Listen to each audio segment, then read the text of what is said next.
Previously in X-Men, the team has just returned from Marvel's Secret Wars, but when they returned on the other side of the planet in Japan, and Professor X has sent Rogue hurtling across the globe to get back to the X-Mansion in time to rescue Kitty Pryde, who he believes is in imminent danger. And as Rogue arrives, well, we're not quite there yet, but we're about to find out. If you're here for the last couple weeks, we were detouring into the X-Men and Teen Titans crossover. So we're now back on track as we make our way into this next issue. But most importantly, second most importantly, I am Jason Lapidus. I'm Chris Sanagan.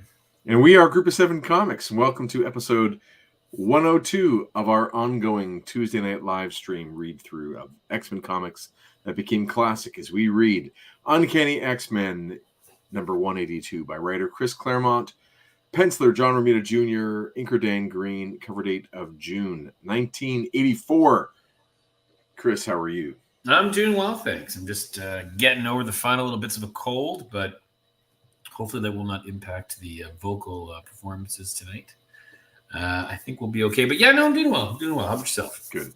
I'm doing very well, thank you. Lots going on that I'm juggling as always, trying to stay afloat in this life. Mm-hmm. I got my original issue here, which I've been happy to have for a little while. And I didn't mention when we moved into it, but we're now into, if you're reading along with the X-Men Essentials, we're now into volume 5. Wow. And the new cover maybe spoils a little bit too much. I don't want to get in there, but I see Thunderbird, I see the Hellions, I see Shadowcat in her Shadowcat costume. I see Firestar, Rogue in her green shirt off one shoulder kind of outfit, which I grew up being used to. That was sort of my starting point with that character. So I'm wondering when that's all going to happen. But we're a couple issues into volume 5, which started with that one. When... Oh, yes. Charles Xavier. 180. Basketball star. Xavier basketball star. That's yes, right. This is all true. So I'm happy to have the nice Dan Green inks and really clear representation or recreation in that volume. Also today, I'm probably going to, if we have time, crack open that one. Ooh, sugar. I'm really happy to have found. I found all the figures that I wanted at retail, mostly thanks to our friends at Planet X Comics in Richmond Hill, Ontario, which is my local store. So really happy to get most of the figures there. This one I found at Toys R Us for Black Friday, which was a nice extra, special thing to get. Yeah.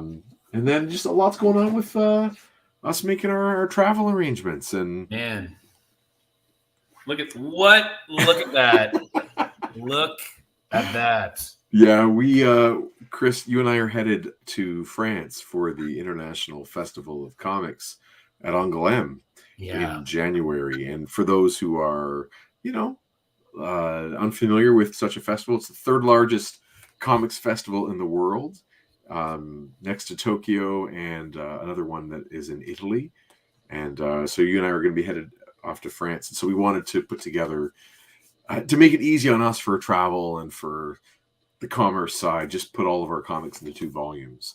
So everything we've done in Peregrines up to this point, which is the 3 one-shots and then the 2 issues of the ongoing series, we recreated in this handy-dandy Group of 7 Comics Peregrines Angoulême special. So we could just go with these 2 books and it looks have everything good. done.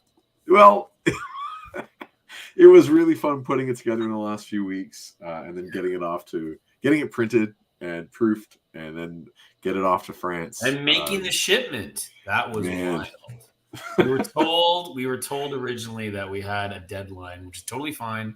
We were able to make the deadline for our Group 7 Most Secret Tale. We knew we'd probably have to find different arrangements for the second book. But as it turned out, there were a number of shipments that were still going. The shipper was waiting on a few more books from others. So we asked, is there still room? Can we get in? And they said, "Can you get it to us by this date?" We said yes, and so we did, and we got confirmation. So there you go. All our books are being flown or flown. They're being tugged. Going on a boat, yeah, I think. On a boat. On a Lonely big Island freight. styles. It's going to be good. They're going to go on a boat. Don't you ever forget it. Over to France. So that's super exciting. We've booked our flights. Yeah. We just got the invoice for the show, so we got to pay that. But all good. All good. Yeah, it was a bit of a whirlwind over the last, I would say, I'm going to make it about a 6-week thing. So from the moment we found out there was a possibility, we were invited to apply. So from the moment we found out there was a possibility we'd be going, I basically stopped what I was doing in my life and started putting together a trade paperback or this edition. Make the cover, like draw that thing from scratch and compile and format all the pages for a new print size and everything. So about mid-October, sort of change gears to get that in order. And then the process of getting it all the way ready for print and all the administration you've been doing and corresponding with. It's through like a government program, essentially a government funded program. So there's a lot of correspondence back and forth. And it's been really neat over the last 6 weeks to try and figure out, okay, it's possible we're going, then find out, yes, we are going about 2 weeks ago. And then like to put that book into print right away and try and get that thing back. So we sent the last box off to Montreal to then go to France. We sent that off Friday afternoon. And the box needed to arrive in Montreal yesterday, which it did. But the best for me was I dropped stuff off at the post office. And as I walk in with like the dolly with the boxes on it full of our books, the post office, the Canada Post truck pulls in at that. Like he's coming for the last shipment of the weekend. Kind of like, what do we need to get out? And I just got in on time. Then you rode shotgun all the way to Blainville, Quebec. So that's nice. And so for any supporters of our comics, I hesitate ever saying fans, any supporters looking to get this book, we did not print a lot. We only printed enough for the show for France. And when the ongoing series story is completed, we will print, of course, a full edition of that. And when the 4 one-shot stories that are featured on Instagram are finished, asterisk right there, we'll print another one. So there'll be 2 Peregrines trades coming out soon, which, of course, that's the next piece is we started a new story on Instagram on Friday. Thursday, Friday? No, Friday. It's Friday. You want to talk about that for a second? Sure. It's called Peregrines Badlands. And it's another one-shot adventure featuring our team, the Peregrines, who are looking to uncover a mystery in the Badlands of Alberta, Canada. And so right now we're just right at the beginning, but panels are released every day in December, and by the end of the month there'll be a full story, which we'll then take and then print as well. And there'll be a limited run for upcoming shows. But thanks, Mass. Looking good so far. Appreciate that. And so that's a fun creative exercise. Jay and I don't quite know all the twists and turns of the story. Very much a daily conversation, but we do have some big things that we want to reveal, some really fun, maybe even bonkers things that we're excited to put into a Peregrines comic. So that's coming our way. Instagram, Group 7 Comics, every day. Check it out, new content. Yeah, that's a lot of fun. And so it's been a lot of comics for us. Like it feels like, November was also really big show-wise. We did just like 4 or 5 shows, a couple of workshops. It just was this is all happening all at the same time. And so now to spend December just maybe creating and having some fun with the comic while we get to plan a little bit for January and ongoing. Right. It's a fun place to be in for sure. It's also fun, like since you mentioned though, like the shows we got to do, there were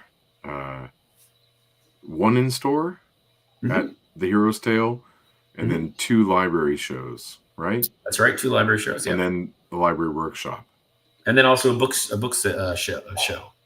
Oh, right, that one as well in Guelph, the Book Bash. So it's 4. I think there's essentially all free shows, like very modest if we had to pay any kind of admin fee. Yeah, if anything, yeah. Right. A very, very modest month in terms of expenditure. Mm-hmm. But selling those comics at those kinds of events really helps in a huge way to enable a travel show. And so it's neat to kind of think not every show has to yield the same kind of result. Sometimes you have to, or it's best for us to do a few local ones. And then, it's really, really helpful for raising funds to go to those travel shows and have a great experience. Like the museum for comics is in Angoulême. Yeah. Like we're going to, they're like statues of our characters. Is there a statue of Mobius there or Hergé? I'm trying to remember who Hergé who created Tintin. Oh, right, of course. And so I can't remember who there's a statue of, but like we're going to kind of like a mecca of global comics. Which is and incredible. It's where the French animation sector is headquartered, in that area. Like the studios that all do French animation are around that area. Right. There's over 40 animation and video games. And video games, I should say, too. Yeah, absolutely. Yeah, really incredible. And, for anyone watching or who has already seen Blue Eye Samurai, the animation house that made that show is in Angoulême. Like, I'm so excited just for that idea that maybe there'll be a mural. Maybe we'll meet somebody who worked on that show. You haven't watched it yet, have you? I plan to this month. It is okay. I don't criticize you very often, but there's honestly at least twice a week. Everything in life can go on pause. I'm on the last episode for the second time now. Like I've gone through the show twice. It's absolutely worth your time, and I'll probably watch it a third time. Whenever, in the very near future. It is just a feast for the eyes. It's like storytelling craft at its finest, and more blood than you can. If you like blood, throw a bucket at blood.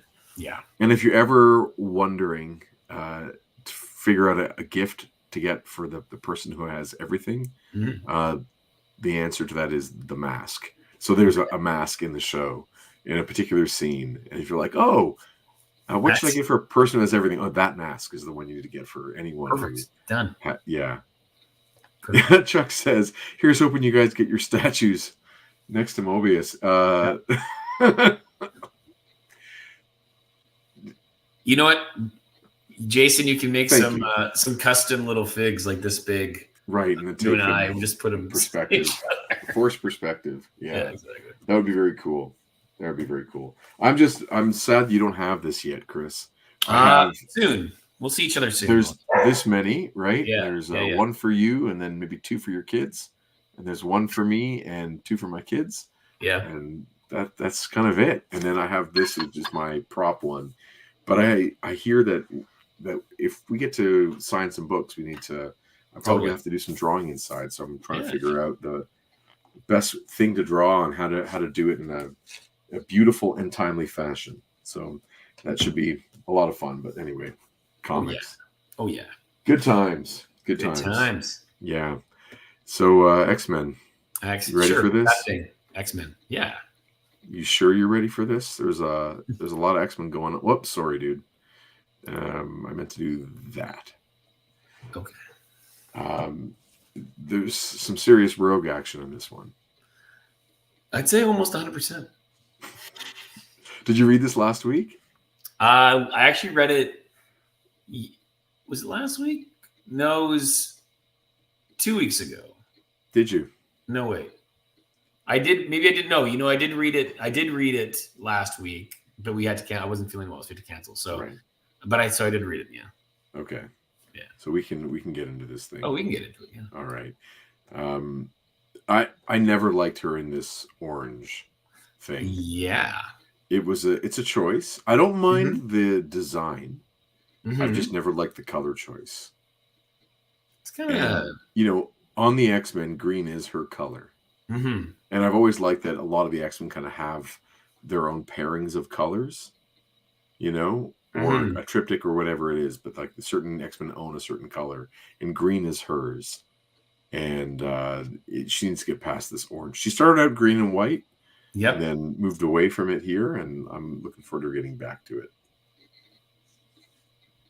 Anyway. Yeah, it's kind of I don't know. I mean, some of these covers end up growing on me, but I don't know if this one will. This is a comic I never read as a kid because Right. I just found the cover so uninteresting. Like, okay. Right. Yeah. But anyway.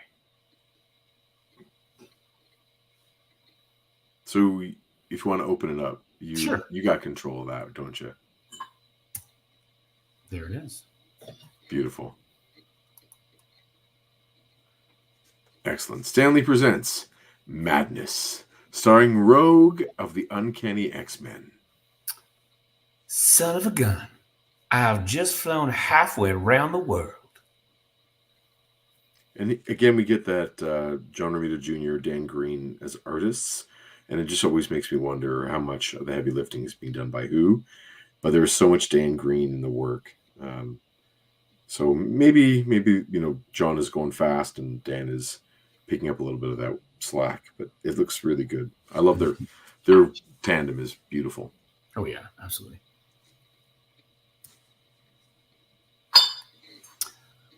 Boy, it's great up here. I think I understand why Aurora loves flying so much. The beauty, the majesty, the peace. I never really noticed before. I never took the time. I feel sorry for you poor people inside that tin cigar. Y'all don't know what you're missing. I wonder if air traffic control has me on the radar. I must be driving them bats. This ought to raise a few eyebrows. Hi, guys. Yeah, like flying across their windshield. Yeah. I mean, yeah, it's pretty terrifying. Although that third guy's like, what? What's your vector, Victor? Right. The expressions on their faces, priceless. Enough skylarking, girl. You're not up here for the fun of it. You're on a mission. Home sweet home, and in record time, too. I didn't know I had that kind of speed in me. I also never dreamed I'd call Professor Charles Xavier's school for gifted youngsters home. Funny the curves life throws you. I used to belong to the Brotherhood of Evil Mutants. Their leader, Mystique, is the best thing I got to a real mom, only now I'm one of the good guys, an X-Men. I love characters coming in through skylights. As a kid, that was like a huge element of my flying character play. Yeah. Always like North Star from Alpha Flight, or anytime I used to use my G.I. Joes. I had a nice collection as a kid. I used to use my G.I. Joes as Marvel superheroes because I didn't have any Marvel superheroes. And so each of them like had a role as, like my Lady J was Rogue. Mm-hmm. Does that make sense? Mm-hmm. So I would have them, always going in and out of skylights of buildings. Was like, I thought it was the coolest thing ever. And just like the normal thing for all characters to do is to fly in and out of skylights. Trevor, 1-6 shooter, how you doing, man? He says, just catching up. Blue Eye Samurai is insanely good. And so what is the flight path from Japan to Westchester? I would leave it up to our American friends to, maybe help choose that path. I guess you go Pacific, and then cross U.S., right? Mm-hmm. That's the way you do it. And I've never been to Westchester. I know Trevor is the closest one in the chat at the moment to Westchester, so maybe he has the an idea of the best way to approach. I don't know, dude. That's funny, though. Sorry. Go ahead, Chris. Okay. Wish I didn't like it so much. Sooner or later, I'm going to have to choose my friends or my family. Place is awful quiet. I guess nobody's home. The prof sent me to check on his novice students, the new mutants, and Kitty Pryde, while he and the X-Men fight the giant dragon that followed us back from outer space. It's so hard to think straight. All I really want to do is soak in a hot tub and then sleep for a whole uninterrupted week. That flight took more out of me than I thought. I've never felt so beat, huh? One quick art thing. So you see how on the panel in the bottom left, there's that baby blue, like that cyan is applied at, I don't know, let's say 50%. And then that screen tone to make it like a grayish. Yeah. So there's like the sticker put over top to add black to that blue. Then the next panel, you see that lamp. She's walked into the room, and Dan Green and JRJR have created this like cross hatch in the background. This sort of almost looks like a screen door. You know, it's neat when the inker would make that decision. Like, when do I put my brush or my pen on the page to make it look dark, and when do I create this sort of atmospheric soup? But I think it looks. I love that screen door when you use it sparingly. You know, like maybe once per page, not a huge area. I think it looks really nice. No, for sure, and interesting. And that's a good face too on her in that. Yeah. Very JR. I must be running on empty. The alarm's been ringing ever since I came in, but I'd only just realized it. It's coming from Xavier's study. We got some calls on the emergency phone line. Professor, this is Madeline Pryor. Scott vanished right out of my arms. What's happened to my husband, Professor? Where is he? Who took him? Please help me. Help me. He got grabbed, girl, like we all did. Every top-notch hero and villain worth a name yanked across the universe by some character called the Beyonder. Notice that Daredevil was not included in Secret Wars, so he's not worth the name. Boo. Boo. But it all went well. Cyclops should have been returned to you safe and sound. Of course, we were supposed to land in New York, not Tokyo, and no one said anything about tossing in that dumb dragon. There's another message. Charles. I know that voice. This is Michael Rossi. I'm aboard S.H.I.E.L.D.'s helicarrier. I'm afraid our suspicions have been confirmed. He was cut off in mid-transition. He's in trouble. Good beep. Professor, it's Ilyana Rasputin. Kitty's been captured by the Hellfire Club. Emma Frost, White Queen, is trying to brainwash her into deserting the X-Men and joining them. Kitty's resisting as best she can, but she can't last much longer. The New Mutants and I are going to her rescue. There's a note on your desk detailing our plan. If we're not home when you get back, we're in a mess ourselves. Oops. We'll mess ourselves. If you never to come back, then it really doesn't matter. Click. Yeah, I got Scottish almost there for a second. It got messy. Sorry. It's so hard to do. It is. So all these sort of catch-up pieces are there, totally, to bring the reader up to speed as to what's happening with everybody. But we don't know. I mean, Michael Rossi, like, that's been a long time since we've heard that name. Do you remember? Was he? No, I'm thinking of the other. No, I'm thinking of that. Was he involved in like the Space Mountain stuff? Dude, it goes way back to that. Okay. Good memory. But he's not the other. He's not the other scientist friend of theirs that goes in space with them. No, that's Dr. Corbeau, isn't it? That's Dr. Corbeau, right? And he also is involved, like, on the boat in the Caribbean Sea. Yeah, that's right. Or at least the southern Atlantic, like the Atlantic off the coast of the States, where Magneto's Island was. Corbeau is the one who goes out in the boat with them. But Rossi goes way, way, way back. So good memory. Wow. There you go.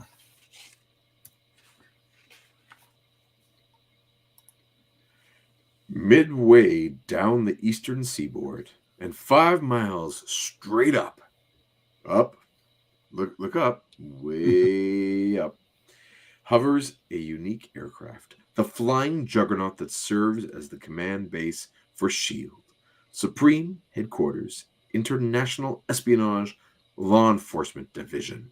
Okay, so obviously, first thing that stands out to me here is like that's a different acronym than what we experienced in the MCU, and I think most people who now know S.H.I.E.L.D. in the world what was it? Will know it from the MCU, not from Marvel Comics, right? What is it? I was actually trying to remember what it was when I read this comic. What is the MCU one? I don't know. Okay. The word logistics is in it. Yeah. And well, maybe someone in the chat will tell us, but I don't think it really matters. Like, it's just the fun of it, right? So, sure. But as long as you can put together enough words that look like they could fit thematically, it really doesn't. It really doesn't mean much. But look at how it's like a floating brick tower. Yeah, right. you know, Or like it's like a business tower, business tower full of windows. So you can blame Kirby somewhat for that design, and then Steranko also took it to another level. But Romita's not doing it any favors at all. Right. And then you see the version of the helicarrier again in the MCU, and it makes almost sense. You know, to have those turbines out to the side, Right. and to have them all flat, and it looks like an aircraft carrier sitting in the ocean. Yeah. That design really works visually, and this one is, if maybe it's, I don't know, like this glass bubble. It feels like it's from another time and place. Yeah, totally. Like weird 50s sci-fi, gone 60s, but it doesn't hold up at all. Yeah, anyway. Yeah. And on its detention deck. Once more, what's your name? The man is stubborn. We've been at this for days and he hasn't said a word. Hey, Paul, you think he's mute? Well, he makes noises anyway. That's a start. I'm going to recommend that you let me read the guy getting beaten. Sure. Because otherwise you have to read the rest of the comic by yourself. Understood. You remember like the setup? Yeah, okay. Okay. Cut it out, Price. What'd I do, partner? It's not my fault if the prisoner's so clumsy. He keeps tripping over his own feet, his own big feet. Upsy daisy, fella. You sure you want to go through with this? Play hero all you like, my friend. In the end, you'll talk. Everybody does. The question is, do you really want to get beaten to a pulp in the process? You know Fury's orders, Price. No rough stuff. Fury's getting old, maybe too soft for his own good. Besides, old buddy, who's to tell him? I'm taking a break. I need a breath of fresh air. Suit yourself. I'll mind the store. Don't sweat it, pal. I won't kill you. I won't even break any bones. Yet. We caught the intruder in the computer center, scanning for data on the Hellfire Club and its current chairman, Sebastian Shaw. I'd better report in. This is Agent Garwood with an urgent Delta flash for Royal Midnight. Acknowledged. Stand by. Major, we have an unauthorized transmission originating from within the helicarrier. Can you pinpoint it? Not a prayer. It's an ultra speed burst and in code. Try anyway, Rosen, and alert Colonel Fury. I love how he names everybody. Chuck says Strategic Hazard Intervention Espionage Logistics Directorate. Directorate, okay. Trevor says Strategic Homeland Intervention Enforcement and Logistics Division. And Chuck's like, no. Is that dude in the last panel Moses Magnum's brother? Yes. Yes, he is. And Toy Rensu, what's up, nerds? I think he's talking to you, Chris. I don't know about me. I always thought I'm more of a geek than a nerd, but yeah, nerds. I'm not so sure. But how you doing? Meanwhile, in an underground vault hidden beneath New York's venerable, notorious Hellfire Club. A photo of our prisoner, Mr. Shaw. Identify him, Tessa. Colonel Michael Rossi, United States Air Force, field operative with the Special Investigations Service, reported missing in action some years ago. Is he a threat to the inner circle? Unknown, Sebastian. Insufficient data. The fact that Rossi is curious about me at all makes him dangerous. Eliminate him, Garwood. Good evening, Sebastian. How nice to see you, Emma. Even if only as a telepathic simulacrum. To what do I owe the pleasure? I have acquired some new students at my Massachusetts Academy. Charles Xavier's former protégés, the New Mutants. Would you care to meet them? I'd love to. I'll see you tomorrow. And I talked about those New Mutants issues, which I did read through, and it was a lot of running around. And again, to put it in context for anyone, sup geeks, for anyone who missed my really quick report on those, there's a reason that the series shifted tone 180 degrees right after that arc, bringing in Bill Sienkiewicz on art and starting up the Demon Bear story. So, it wasn't really singing. It wasn't really a very successful. It didn't have a lot of pop to it. Let's put it that way. So, I mean, you might love it, and that's totally cool. And I'll never, yuck on your yum, so to speak. Sure. But it doesn't really hold up, the test of time. It looked like it needed a refresh, and they did, and that was a very successful, lasting change. I like, the word simulacrum. You know that word? I do. I've heard it before. Did you ever watch the 5-part G.I. Joe miniseries Arise, Serpentor, Arise? Sure. Yes. So when they make this simulation of a person, they make him, and before his body is imbued with like all of the genius and the DNA of the other history's greatest and most terrible leaders, they call him like the simulacrum. Yeah. And in the comics too, I think. So that word is like, it just takes me right back to that time period. Nice. Being 10, being 11. Absolutely. Yeah.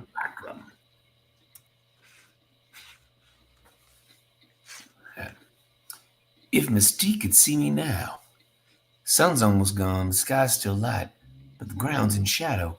Time I made my move. Like that look at her face. It looks like she's in another scene. Like she's not about to go into danger. You know what I mean? Okay. Thank you. And like floating on the cloud is great. Is it? Yeah. Is it? I think so. Nuts. Susie B, do your stuff. Keep going. Oh, the helicarrier is armored like a battleship, but if something's thrown hard enough, it can punch through anything. Like a straw hurled by a hurricane wind through the trunk of an oak. That ball houses the main radar system. Very delicate equipment. What the? Look out! And once it's out of action, this tub will be virtually blind. In all the confusion, who's then to notice me slipping aboard? A broadboard. Yeah. By the time these bozos get their act together and realize what I'm up to, it'll be too late. Intruder alert! In the computer center! Take her! You've got to be kidding. Sweet dreams, gentlemen. Oh, these lab coats. Yeah. Your people haven't changed, Nick Fury. They're brave, but oh so dumb. This seals the damage control bulkheads, trapping the crew in their various compartments. And this ensures they're having to open each door manually, as well as neutralizing the vessel's entire internal security network. Not too shabby, if I do say so myself. Everybody be way too busy just making sure the carrier stays aloft to worry about me. And my little jailbreak. The blast doors have been activated.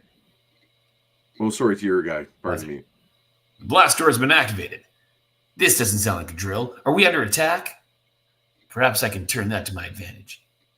Yo, Paul, what's the story? Why the alarms? Beats me, Price. How's the prisoner? Clumsy as ever, partner. Give me a hand getting him back into his cell. My apologies, Price. I have other plans for you and the good colonel here. He overpowered you, grabbed your gun, and shot you dead. I had no choice but to kill him. To satisfy ballistics, I'll put my weapon in Rossi's hand and take yours myself. No one will be the wiser. Pardon me, sugar. What? Who? Oh, golly gee, am I interrupting? Sorry about that. You see, Colonel Rossi's a friend of mine. I'm afraid I really can't let you shoot him. How are you going to stop me?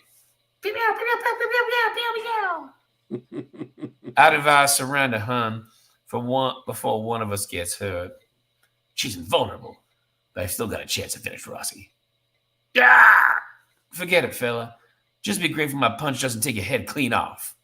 I want to see that comic. Right? Yeah. Wow. Rogue goes, Rogue? Colonel, Mickey, they did a royal number on you, didn't they, Ace? Not to worry, though, you're in good hands. The best. I'll take care of you. The way you always did of me. That voice can't be. Thought never see you again. Me and the bad penny lover, forever popping up where and when least expected. Blast, he's unconscious. He may have internal injuries. I have to find a place to go to ground and I can give him a proper examination. No point in being subtle. S.H.I.E.L.D. knows I'm here. I may as well leave by most direct route. What was Rossi's mission? He was working with Xavier, but was it officially sanctioned? Why the rough stuff from those S.H.I.E.L.D. operatives? One of them had murdered another and was about to execute him. Was the killer a mole? If so, who was he working for? Delta Base from Tango Leader. We have intruder contact on our scopes. Vectoring away from the helicarrier. Tango Flight. Contact is confirmed, hostile. Your orders are to intercept and destroy. Whoops. The carrier's fighter screen looks like they mean business. Well, Sue can play that game. Tango 2, something just plowed through my port engine. Turbine's running wild. She's tearing herself apart. I've got to bail out. Delta Base, trying to stay with the hostile. She's so fast I can't match her moves. Where'd she go? I can't see her anymore, Delta. It's too dark. Negative radar contact as well. She's so low her signal's been masked by ground clutter. Tango 2, return to base. I've lost her. Good job, Tango 2. Good job, Tango 2. Cape Cod in Massachusetts. The old lady still some pretty nifty moves, Ace. Pity you didn't see me in action. You'd been proud. We should be safe here. My folks leave the house pretty much empty over midwinter. Look at me carrying my first true love across the threshold. This what you call one of life's little ironies, Ace? Considering, as you said, we haven't seen each other for years. Considering I thought you were dead. No broken bones, thank heaven, nor abdominal rigidity. I don't think you're bleeding inside, Rossi. You just look awful. When you wake up, you'll probably feel worse. What'll I do till then? What'll I do then? What's wrong? This house, I don't belong. Bingo. Now, for those who are listening and following along here, and you notice some subtle changes in Chris here's delivery, it's not accidental. That's really good on you to do that, Chris, because something is happening with Rogue, and as she is shifting, her voicing is shifting as she's. It hasn't been revealed yet, but I think it's alluding to something. So that was a good interpretation, I think, and neat to see. I'm looking forward to see where this goes. All right. If Mom were her usual dependable self, the pantry should be fully stocked. All I have to do is turn on the gas in the stove and I'm in business. Wonder why I felt so weird a minute ago.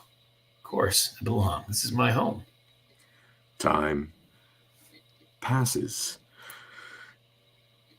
Oh, where am I? Not aboard helicarrier, that's certain. Am I still prisoner? I wouldn't advise moving, Ace. In your condition, a deep breath might be pushing your luck. That's Rogue. Xavier mentioned her. Funny, I could have sworn she was from the deep south. Where'd you pick up her Boston accent? And why does her voice sound so familiar? Thanks for the rescue. Anytime. I anticipated you might be hungry. Chow that. Yeah. I am. That smells delicious. It can't be. But it is. Oh, sorry. As good as I remember, too. Hit the spot? Very much so. Where'd you get the recipe? It's my own special concoction, Michael. Surely you haven't forgotten. What? Is my hearing going? Or my mind? Am I hallucinating? My apologies. I thought this soup was unique. It is. It's mine. No, you don't understand. A friend of mine came up with the exact same dish. Rossi, that friend was me. What's in the head games, chum? We've known each other for years. I'm not I'm not the one playing games, miss. We've never met. First time I laid eyes on you was just now when you walked into this room. That's crazy, Ace. Where'd you learn that nickname? I gave it to you. No way. I've seen stubborn men in my day, Colonel, beginning with my father. But if you want details, be glad to give them. We're in Berlin, our first mission. How could you know that? Who are you? What made you bring me here, of all places? Partly because we were happy here. I hate to disillusion you, Rogue. You have the wrong man. How can you say that, Mickey, after all we've been through together? It's the truth. Why'd you come after me anyway? You called. I answered. Really, Rossi, do you think I'd ever leave you in the lurch after the way you and Wolverine defied orders to bust me out of Lubyanka prison? KGB would have never let me go. I owe you my sanity, Ace, and probably my life. Why are you looking at me so strangely, Rossi? What's wrong? You are. Stop it. You're scaring me. No more than you are me. When was Lubyanka? 8 years ago. And we first met? Right after I joined the Air Force. I love that you mentioned Wolverine, by the way. So Yeah. cool. So cool. Nice little, throw-in line, right? Yeah. Totally. Now you want to read that comic, right? Totally. I was young back then, Michael, so innocent I looked and acted tough, but I wasn't. Wait, I enlisted when I was 18. But I'm 18 now. How can that be? How can I remember being with you, fighting by your side, loving you when I couldn't have been more than a kid? This house, my brothers and I helped Dad build it. I was the oldest. I wanted to prove I was as strong and capable as Pop. So what if I was a girl? There was an accident. I ended up with a wicked cut across my left hand. I know. I've seen the scar. Impossible. Rossi, the skin isn't marked. And I never had a father. He ran away before I was born, and I never had any sort of family at all till I met Mystique. My hair, why is it so short? It should be blonde. What happened to my face? What's happening to me? She's switching accents from line to line. And personalities as well. Rogue, listen to me. You're not Carol Danvers. Stop trying to pretend you are. It's not pretend. My foot. Ow. Ooh. The beach, I fell. I want to run, but where do I go to escape myself? So many thoughts, can't sort them out, don't know which are mine, don't even know anymore who I really am. Oh no. Those boys, Steve and Joe and Junior, Carol's brothers. Steve was killed in Vietnam. The girl, Carol herself, she's running towards me. She is me. Toss the ball, Steve. I'll catch it. And for a brief while, these ghosts of childhood lost do nothing but laugh and play. Then, Carol, we're splitting apart. Only she's grown up now, older than me. the images aren't real, merely memories Rogue sees in her mind's eye, feels in both heart and soul, as she relives a life that is and is not hers. The hard, dangerous years as a secret agent, a young woman's passionate first love, and her mentor and partner, Michael Rossi. A transformation from human to something much more, as Carol Danvers becomes Ms. Marvel. Triumph and tragedy, an attempt to build a new and happier life in San Francisco. Shattered one summer's night by an ambush, a battle to the death, with quarter neither asked nor given. Rogue, that's her screaming. She's alone on the beach. There's no sign of anyone attacked. No sign that anyone attacked her. Are you okay, kid? Stay away from me. Huh?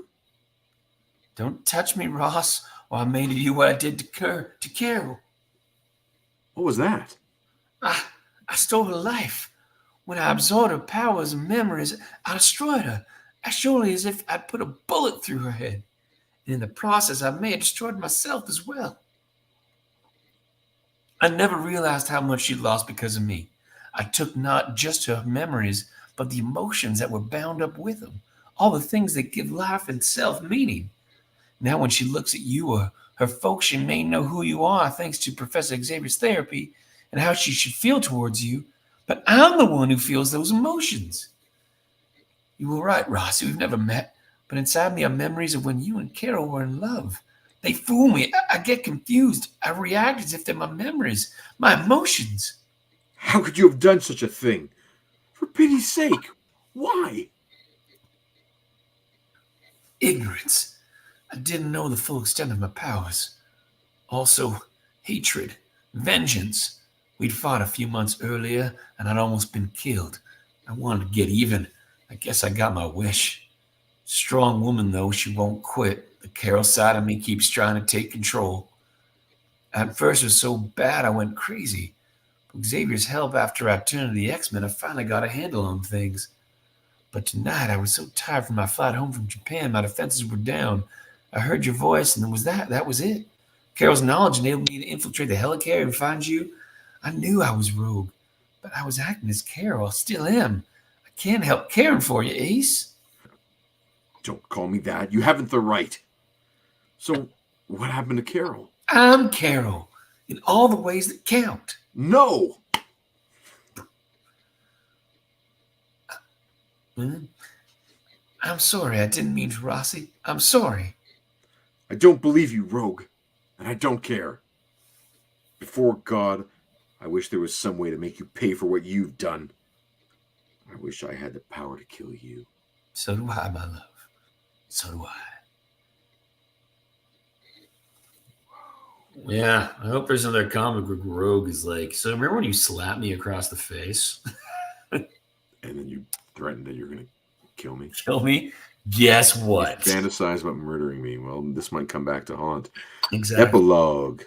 Colonel Nicholas Fury, director of S.H.I.E.L.D., has returned to his headquarters in answer to their urgent summons, accompanied by one of his chief aides, La Contessa Valentina Allegro de Fontaine.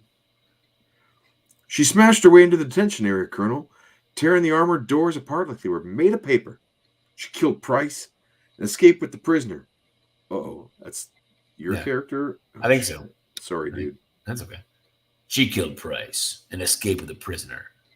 I tried to stop her, sir. I tried. Yeah, it's your guy. Do you want to be Nick Fury too? No, you can be Nick Fury. It's fine. I understand, Garwood. I know you did your best. Forensics put together this identikit portrait of the woman based on your description. That's her, Colonel. A perfect match. So please, blow more cigar smoke in my face as I recover. Would you like to be the Contessa? Sure. We still haven't identified the prisoner, but his rescuer is Rogue, one of the Brotherhood of the Evil Mutants. Can you do Italian? Do Italian. She's been no. I can't. Come on, Mario, you can do it. Do my best, Chris Pratt, right? Monica Bellucci. Okay, nice. Yeah, no. Though lately she's been affiliated with the X-Men, her power is to absorb the mind and physical abilities of whoever she touches. Strange. Price was shot. Why would someone with Rogue's assets stoop to using a gun? Doesn't make sense. I don't care if she's joined the Girl Scouts, Val. I won't have my people murdered. Operations, this is Fury. Issue in all points alert for Rogue. Bring her in. She's considered extremely dangerous. I'm pretty sure, that's pronounced dangerous. If she resists, I hereby authorize the use of deadly force. Next, you'll never make me cry. The Nick Fury story. What a terrible thing. You'll never make me cry. Yeah. I like the little bit of logic there. Valentina throws that at you. That's good. Did you read any of the letters, by the way? No. I did not either, but I'm just looking at them now to see. Someone like wrote to Wolverine, directly. And it looks like there's some fun stuff. But I'm not gonna. I don't know if you want to read them. There's a guy named Stiv Razor Song Warblow. Okay. Oh yeah, Razor Song Warblow. Yeah, so I'm gonna read his because it looks like it's Anyway, hey, out of sight issue X-Men 173. It's good. Not like his spelling is interesting. Yeah. Really love the blood and mayhem. That Yukio's one mean chickie. Oh God, reminds me like of this skirt I once knew. Oh Skirt no. I knew once. Chris really gets into real people. Nobody's like Viper though. Now she's something special. My other rockers don't read no comics. Well, they can get into Viper.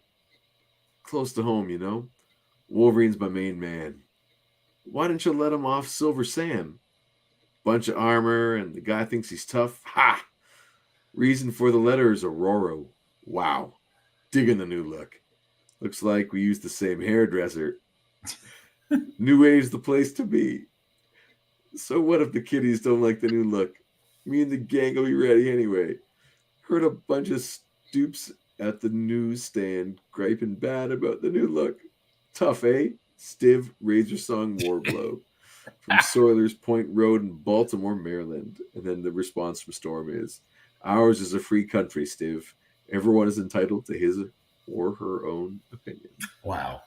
I love it. Like that was such a put on letter. Like some kid came up with this idea of writing about out of sight. New wave punks. They're like it's like the way funny. It's like the way the mutants talk in Dark Knight. Oh yeah. That was a really funny one. And then the next one from Anthony JJ Rosso. Dear X people, she's punk. She's tubular. She's awesome. Leather pants, mohawk. Eye makeup. She's great. She's Aurora. Wow, love it. Amazing. Oh man, yeah, these are really funny. Yeah. And then one of the last ones from Sean. It looks like it's misspelled, but Gonzalez. Anyway, from Hawaii. He writes, Dear X people, icky poo yucky. Why is Pretty Nice Storm in an ugly punker suit? It looks ugly. She's not a punker. Okay. There you go. The people are hilarious. Yeah, no, for sure.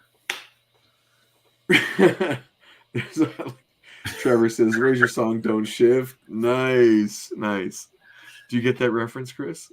Is that from Dark Knight? Yeah, man. Yeah. My man, Bats don't shiv. I love it. I love it. The mutants talk is so much fun. What do they talk? They always say like the weirdest thing. Like they do, and part of that was because Lynn Vardley, the colorist, is actually credited with coming up with a lot of the ways of the dialogue for the kids. Because I guess she was more in touch with the streets. That's than, right. Mr. Miller with his scripting. But yeah, their dialogue was really, really fun. I loved those two dudes, like Rob and Todd, Rob and Don. Right. Right. They were really fun. Yeah, my man Don't Shiv. I love those guys. And I was hoping one day would get an action figure of one of them, but it hasn't happened yet. But and there's I remember he even I think in the first version of that from the animated series. Yes, from the episode called Legends of the Dark Knight. Legends of the Dark Knight, and in that little mini, like the two, they give them the names, like their name, like yeah. Hey, do you know who storyboarded that? Oh, isn't it Darwin Cook? Yeah. Yeah. Yeah, it's one of his awesome credits before he comes on into doing comics full time. Yeah, he storyboarded that vignette. Yeah. Very so good. So cool. Good. Yeah, in the animated series art book, there's some of those cells are in there, and you can see the awesome composition of that being in the cockpit of the Batmobile. How he laid that one out is really cool. Just great merging of the Miller, Bruce Timm, and Cook styles all in one kind of moment. Really, Really fun. Back to this interesting issue. I thought, like, I like the idea of us getting some kind of like backstory or just diving into her and seeing that she has a lot of remorse and regret for what she's done.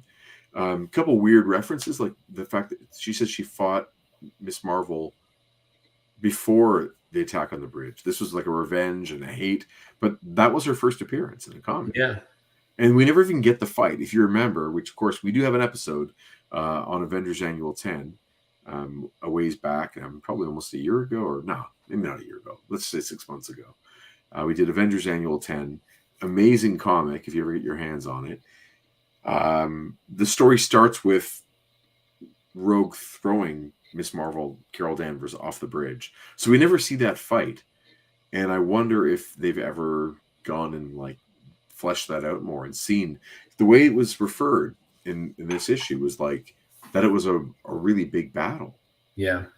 And I would love to see Miss Marvel at that point fighting Rogue before Rogue has her super strength.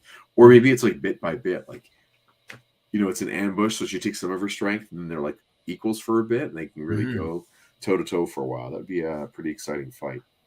And they do it on the in the animated series, the 90s, the Fox. There's in the second season, because I just recently rewatched it in prep for X-Men 97. They did a whole where Rogue loses, you know, is struggling with the multiple personalities.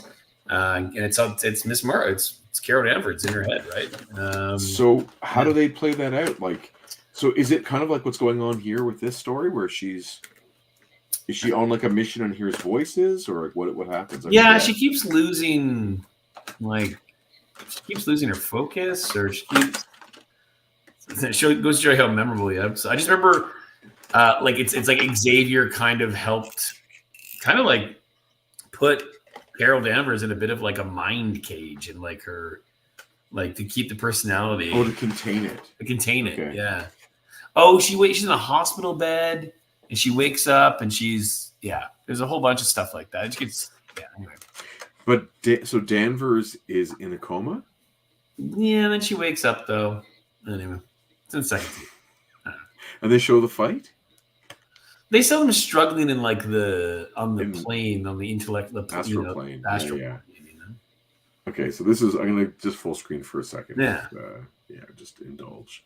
So this is what she comes with. So her coat it's a green coat now, not like a brown. Oh man. It is. It's to match the show. Yeah. So it is the green coat. The previous two versions of this were I dropped one of the hands. There we go. The previous two versions were for the comic book. Mm-hmm. And one was their first attempt at getting close to Jim Lee. And it was like, it's all right. It's just the yellow is very orange. Mm. With a lot of those figures from that moment in time, the figures are extremely orange. They're the yellow. So they kind of redid a few. They re-released that Rogue on a retro card with better face paint and maybe more accurate Jim Lee colors, getting that yellow real yellow. I did not get that re-release. I have the original one, and I got this one. And out of the package, like this is the fitter in the box. That's her pose, is like just butt out. You know, okay, no big deal. Easy to fix. Just gonna straighten her up a little bit. But this is animated series colors. Everything. Well, the arms are new because they have no pins. Actually, maybe I'm wrong. Maybe they never had pins in the first place. But they're single jointed elbows. But the torso and I don't actually know. I don't know how much of it's new. Definitely the legs are new because they're all pinless. And these bands and the other ones were loose and really they got in the way all the time. So this one is a huge improvement in that respect. The yellow being that nice bright yellow is nicer than the orange one I have. Not everyone is a huge fan of that face. I find that it is what I need. It's not more, not less. It's it suits, which means now I can get rid of the other one. I don't want that orange one, even though it is a really good, like, she's really big and tall. This one comes with like her holding the glove. Oh, nice. So you can either change out that fist if you want to, and you can change this one out with the bare hand, so she can be touching. And but this would be my default Rogue in my set. I have too many Rogues now. I have the one of her in like a green and black unitard. Mm-hmm. I have the one that came in the Pyro 2-pack that I have never opened. And I have the original one of this. So 4 rogues is about maybe 3 rogues too many. 2 or 3 too many. I don't mind having 2. I've never been a huge Jim Lee guy with those costumes, but I do love the idea of having representations of the show, and also in hopes that the new show is going to be good. Yeah. You know, I'll want to have all those characters around. I really do love this wave. I know there's mixed feelings from some people about the lack of accessories and stuff, but I don't actually need accessories because I have all the other ones. I have all the other accessories. Totally. I don't need a lot from Rogue. She flies around and punches. Like the storm one, people really mad. There's no storm effects, but I have like 4 other storms, so I have a drawer full of effects. You know what I'm saying?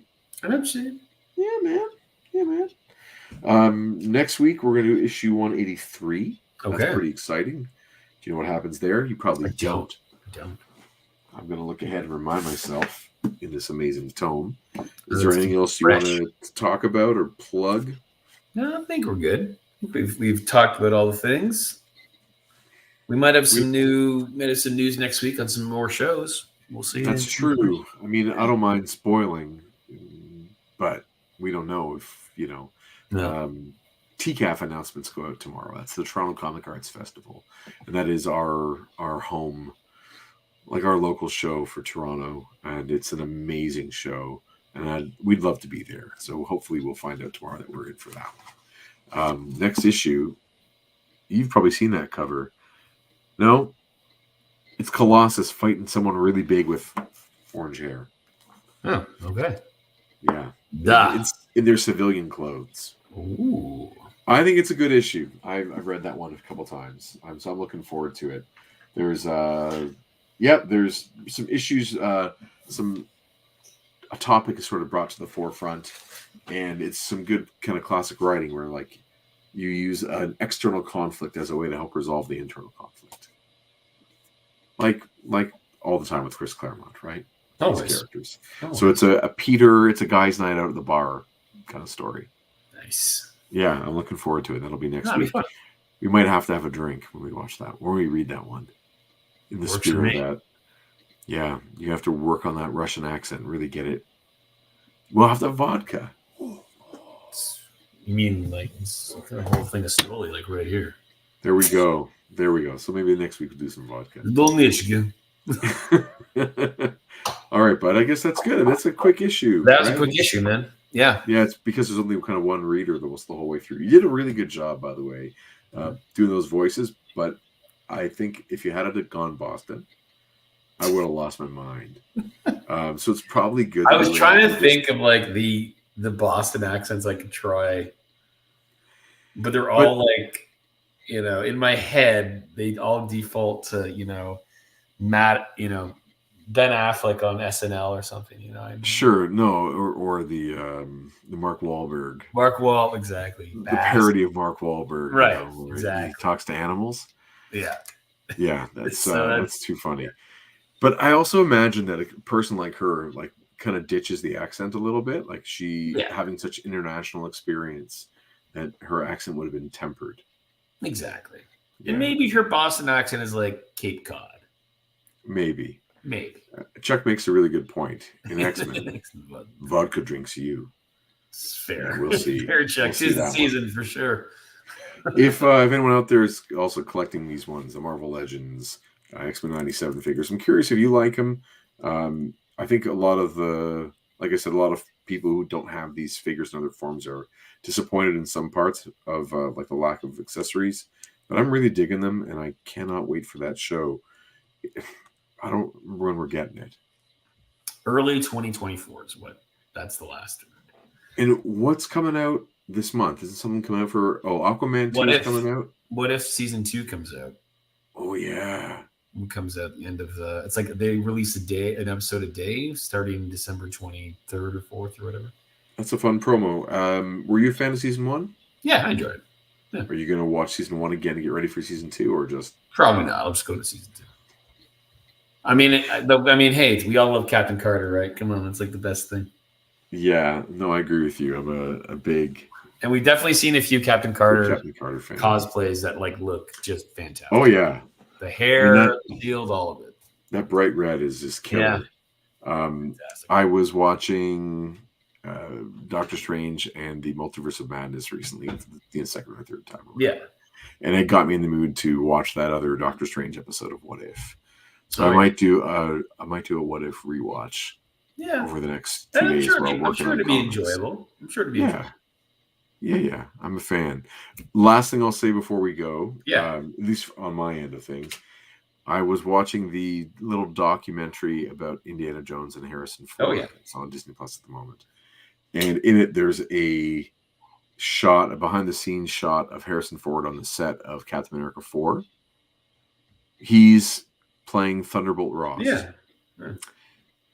And in the shot behind the scenes, Sam Wilson, the Falcon, is talking to him, and he's wearing a different costume. Oh, really? Daughter walked by, but dog is. But that's in there, right? Yeah, he's wearing like a blue costume with like, I don't know. It looked kind of cool. But still, got rid of a lot of that white. That's kind of like But do you think they knew they got that in there? I'm sure they know. I mean, it's just a behind the scenes shot. I don't subscribe to like the comic book scoop, like comic book movie scoop sites. Yeah. So I don't know how often, like if that leaked somewhere else, I wouldn't have known. Yeah. But I saw that for the first time there, and I was like, "Oh, cool, new costume!" Funny.